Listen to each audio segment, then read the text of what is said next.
آپ کمزور ہو گئے تھے، ہاتھ کانپنے لگے کیونکہ کمزوری چھا گئی تھی۔ حضرت یہی تو میرے پیغام تھے، یہی تو میرے قاصد تھے کہ میں آپ کے پاس آ رہا ہوں۔ حضرت آپ کے محلے میں جب میں نے فلاں بوڑھے کی روح نکالی تھی، فلاں نوجوان اور بچے کی روح نکالی تھی، میں صرف ان کی روح نکالنے نہیں آیا تھا، میں یہ بھی بتانے آیا تھا کہ آج ان کی باری ہے، کل آپ بھی تیار ہو جائیں۔ تو میرے بھائیو، ایسا نہ ہو کہ تم گناہوں میں ڈوبے رہو اور اچانک موت کا فرشتہ آ جائے اور توبہ کا ایک لفظ بھی نہ کہہ سکو، توبہ کا دروازہ پھر ہمیشہ کے لیے بند ہو جائے۔ اور اگر تم ان 3 گناہوں میں سے کسی ایک گناہ میں بھی پھنس گئے تو سن لو میرے بھائیو، پھر نہ تمہارے آنسو کام آئیں گے، نہ دعائیں کام آئیں گی، نہ قرآن کام آئے گا، نہ کفن کام آئے گا۔ وہ رب جو ماں سے 70 گناہ زیادہ محبت کرتا ہے، وہ بھی ان 3 گناہوں پر اپنی رحمت روک لیتا ہے۔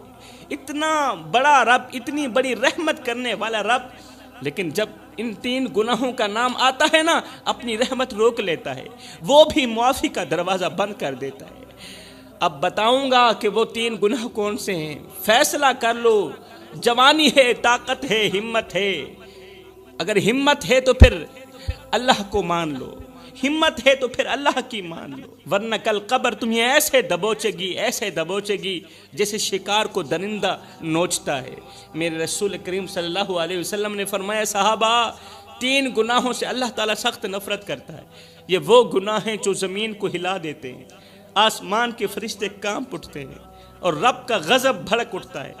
یہ وہ گناہ ہیں جن کی بدبو عرش تک جاتی ہے اور اللہ اپنی رحمت کے دروازے بند کر دیتا ہے۔ یہ وہ گناہ ہیں جو انسان کو غربت کی دلدل میں اس طرح پھنساتے ہیں کہ باہر نکلنے کو کوئی راستہ ہی نہیں ملتا۔ جوانو، اگر رب کسی چیز سے سخت نفرت کرے تو سمجھ لو وہ چیز تمہارے لیے جہنم کا دروازہ ہے۔ اگر اللہ کسی چیز سے سخت نفرت کرے، یقین کر لو وہ چیز تمہارے لیے جہنم کا دروازہ ہے۔ وہ گناہ تمہاری ہنسی چھین لے گا، سکون ختم کر دے گا، وہ تمہیں ایسی بربادی میں دھکیل دے گا جس سے تم کبھی نہیں نکل سکو گے۔ آخر وہ کون سے گناہ ہیں؟ سنیے، فرمایا پہلا گناہ، نمبر 1، ظالم کی حمایت کرنا۔ ہائے ہائے، بہت بڑا گناہ ہے ظالم کی حمایت کرنا، بجائے مظلوم کا ساتھ دینے کے ظالم کا ساتھ دینا۔ ظلم ہوتا ہوا دیکھ کر خاموش رہنا بھی ظالم کی حمایت کرنا ہے۔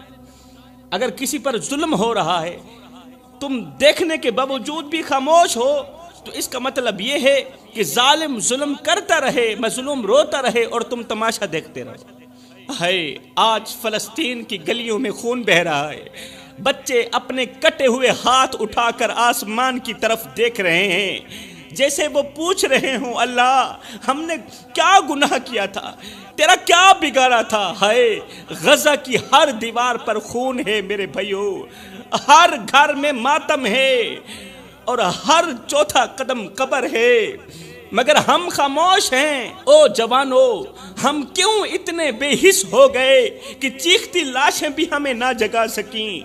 اگر ہم آج بھی نہ جاگے تو کل کی تاریخ میں ہم بزدل لکھے جائیں گے۔ اگر ہم آج بھی نہ جاگے، کل کی تاریخ میں ہم ڈرپوک لکھے جائیں گے۔ مسلمانوں، غزہ کے بچوں نے اب کھیلنا چھوڑ دیا ہے، غزہ کے بچوں نے اب مسکرانا چھوڑ دیا ہے، اب وہ صرف مرنے کے انداز سیکھ رہے ہیں۔ غزہ کی ایک بچی نے اپنی ماں سے کہا، امی اگر میں شہید ہو گئی تو آپ مجھے اپنی گود میں لے لیں گی؟ ماں نے روتے ہوئے کہا، بیٹی اب یہ گود نہیں، یہ تو قبرستان بن چکی ہے، یہ گود کہاں رہی ہے بیٹی، یہ گود تو قبرستان بن چکی ہے، میں کس کو سینے لگاؤں اور کس کو دفناؤں؟ میری گود میں تو پہلے ہی 2 شہزادے پڑے ہیں جو ہمیشہ کے لیے خاموش ہو چکے ہیں۔